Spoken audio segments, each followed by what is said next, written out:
Hi everyone, welcome back to Accountant's Desk. In today's video, we are going to learn about petty cash book. Whether you are a commerce student, someone starting a small business, or just curious about how offices manage their daily expenses, this video is for you. By the end of this video, you will understand what is petty cash and why we need it, how to maintain a petty cash book, different formats and methods, real life examples and calculations. Have you ever wondered how offices pay for small expenses like tea, stationery, or taxi fares? Drop your guess in comments. Let's begin with basics.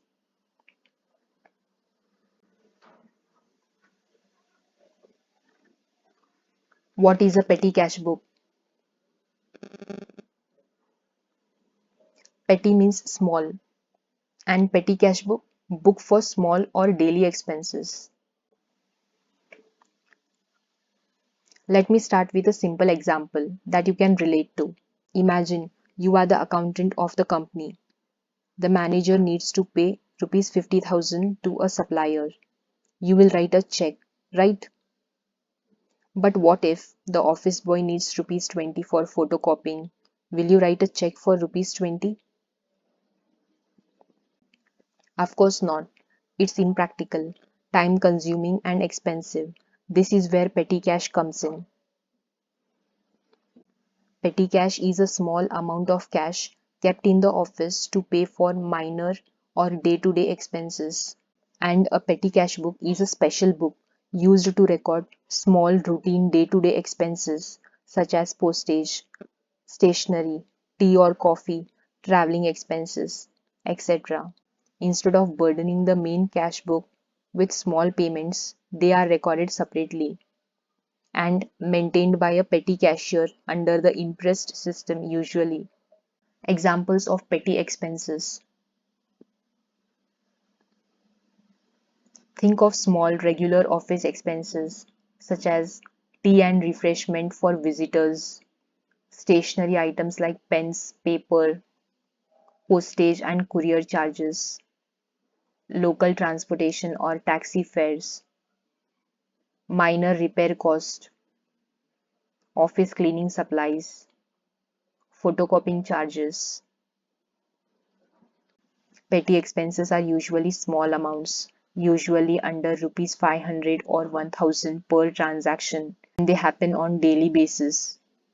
And you can't wait for check clearance, or the vendors don't accept checks. Benefits of petty cash book. Main cash book stays clean. Imagine the main cash book is like your main notebook where you only write the most important things. If we start recording every small transactions like 10 rupees for pen, 50 rupees for stapler, it will get messy and overloaded. By keeping a petty cash book, all these small expenses go there, so the main cash book stays neat and clean. Better control over small expenses. Sometimes we spend on small things like tea for staff, envelopes, or cleaning items. If these are not recorded properly, we might lose track. A petty cash book helps us control and monitor these tiny expenses so we don't overspend without realizing it. Easy to track daily expenses. Since petty cash records are written every time a small expense happens, it's very easy to see how much was spent in a day. For example, if in one day 200 rupees was spent on tea, 100 rupees on courier, and 50 rupees on pen, we can clearly track it at the end of the day. Separate person can handle petty cash. The main cashier is usually busy handling bigger transactions like receiving customer payments or making supplier payments. Petty cash can be given to a junior or assistant to manage. This way, small expenses are taken care of without disturbing the main cashier. Reduces workload of main cashier. Since the small expenses are handled separately, the main cashier doesn't need to spend time writing them all in the main cash book.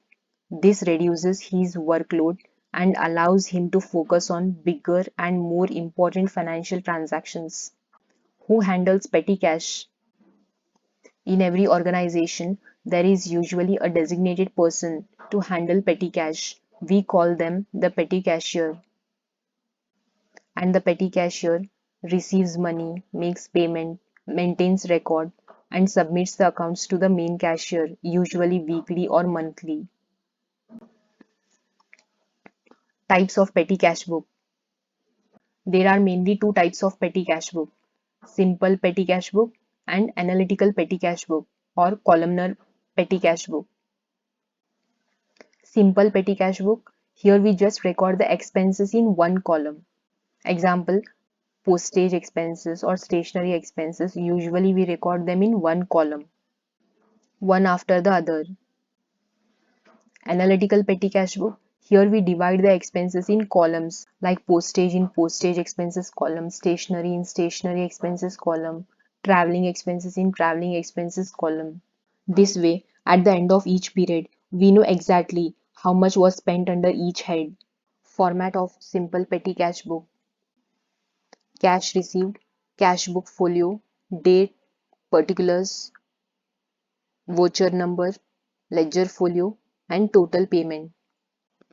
In the beginning of the month, the cash received by the petty cashier will be recorded in cash received column, cash book folio reference from cash book, date, when the transaction happened, particulars for the description of the expenses, voucher number, reference number of the bill or receipt, ledger folio, reference from ledger, and total payment, money paid out for expenses.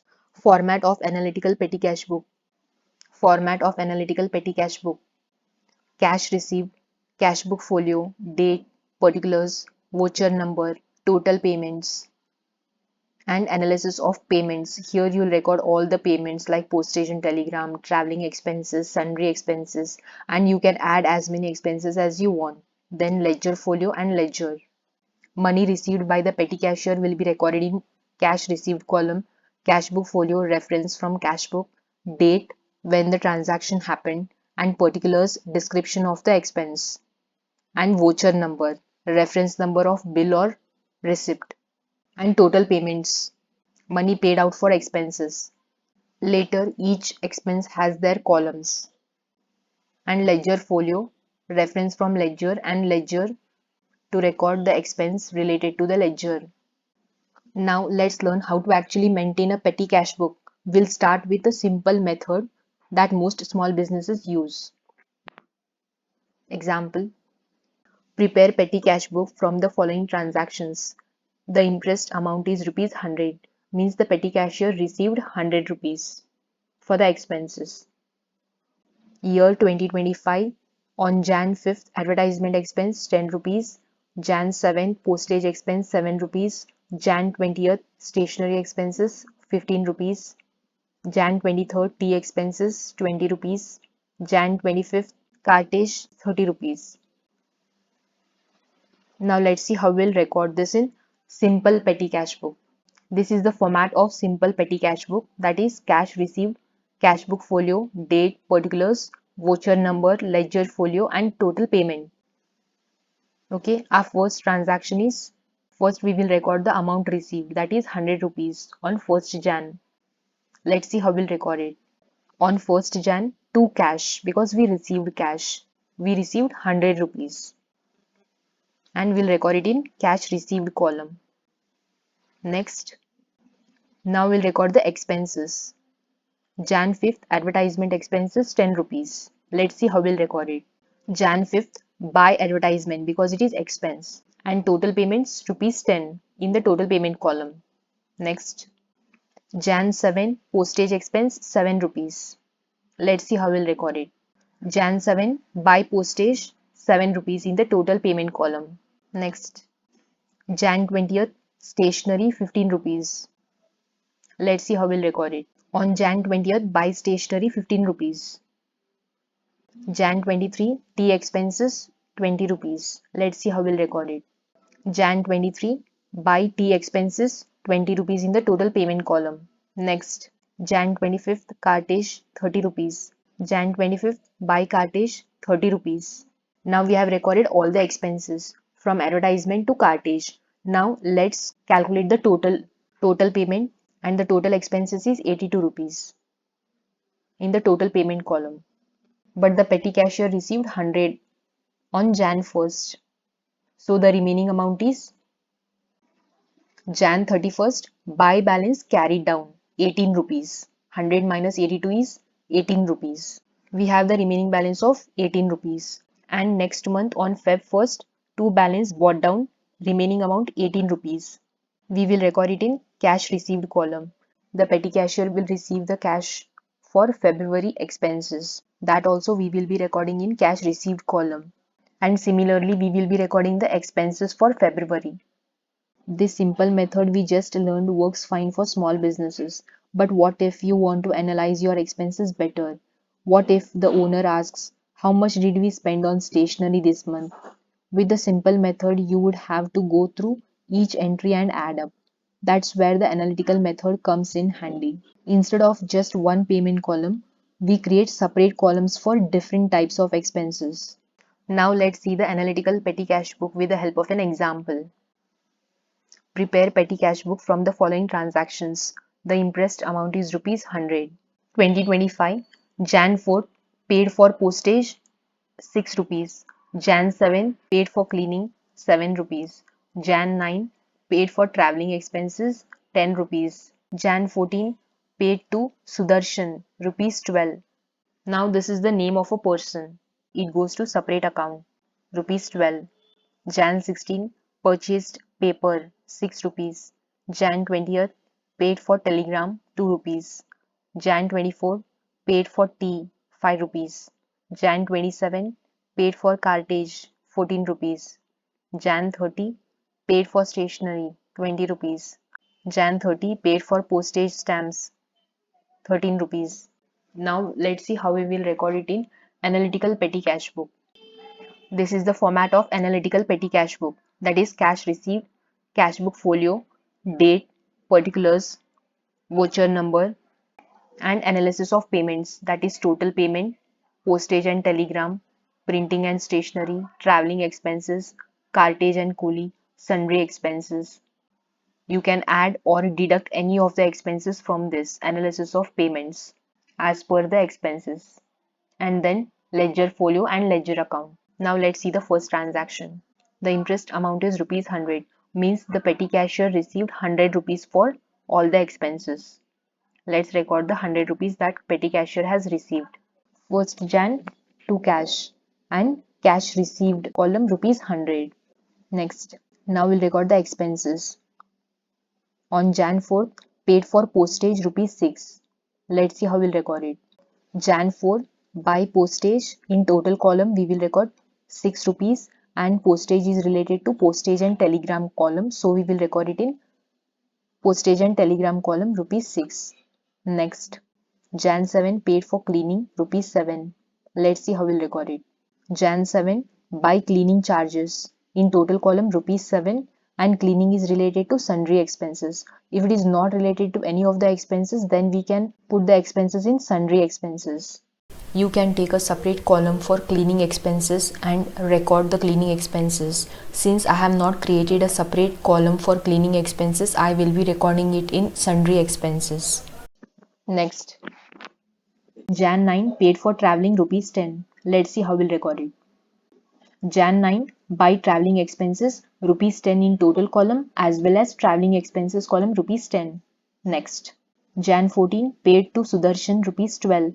Now Sudarshan, he is a person. We are paying to some person. Let's see how we'll record it. Rupees 12. Jan 14 by Sudarshan account 12 rupees in total column and ledger account rupees 12 because it is related to a person. So ledger account rupees 12. Next, Jan 16 purchased paper rupees 6. Paper, it is a stationery expenses. So we'll record it in stationery expense. Let's see how we'll record it. Jan 16 buy stationery total column rupees 6 and printing and stationery rupees 6 because stationery is related to printing and stationery expenses. Next, Jan 20 paid for telegram rupees 2. Let's see how we'll record it. Jan 20 buy telegram rupees 2 and postage and telegram column rupees 2. Next, Jan 24 paid for tea rupees 5. Let's see how we'll record it. Jan 24, buy tea expenses rupees 5 in the total column, as well as sundry expenses, because I have not taken any of the related expenses here, and tea expenses goes to sundry expenses because there is no specific category. Next, Jan 27, paid for cartage rupees 14. Let's see how we'll record it. Jan 27, to cartage rupees 14 in the total payment column, and cartage and coolie there is a specific expense column. So I have recorded it cartage and coolie column rupees 14. Next, Jan 30, paid for stationery rupees 20. Let's see how we'll record it. Jan 30, buy stationery rupees 20 in the total payment column, and printing and stationery column 20 rupees. Next, Jan 30, paid for postage stamps 13 rupees. Let's see how we'll record it. Jan 30, buy postage stamps 13 rupees in the total payment column, and postage and telegram column 13 rupees. Now we have recorded all the expenses. Now let's calculate the total for all the columns. Total payment column is 95 rupees, postage and telegram 21 rupees, printing and stationery 26 rupees, travelling expenses 10 rupees, cartage and coolie 14 rupees, sundry expenses 12 rupees, and ledger account 12 rupees. Petty cashier has received 100 rupees on Jan 1st. So let's calculate the total 100 on both the sides. And the difference amount is rupees 5. On Jan 30th, buy balance carried down rupees 5, and same amount will be brought forward in February. That is Feb 1st, to balance brought down 5 rupees in the cash received column. And when the petty cashier will receive the cash for February, that will be recorded in cash received column to cash, and similarly all the expenses will be recorded for February. In this video we learned what is petty cash book. It is a special book used to record small and routine day-to-day expenses such as postage, stationery, traveling expenses. Then we learned examples of petty expenses, that is tea, stationery, postage, office cleaning expenses. Then we understood benefits of petty cash book, that is the main cash book stays clean, better control over small expenses, separate person can handle petty expenses, and reduces workload of main cashier. Then we learned who handles petty cash, that is petty cashier, and he will be receiving money, making payments, maintaining records and reports weekly or monthly. Then we understood the types of petty cash book, that is simple petty cash book and analytical petty cash book. Then we understood the format of simple petty cash book and analytical petty cash book. Then we understood simple petty cash book with the help of an example. And lastly, we understood analytical petty cash book with the help of an example. So that's it for this video. If you found this video helpful, don't forget to like, share and subscribe to Accountant's Desk for more accounting concepts explained in simple way. And if you are a small business owner looking for bookkeeping services, fill out the Google form from the description and we will reach out to you. Thanks for watching.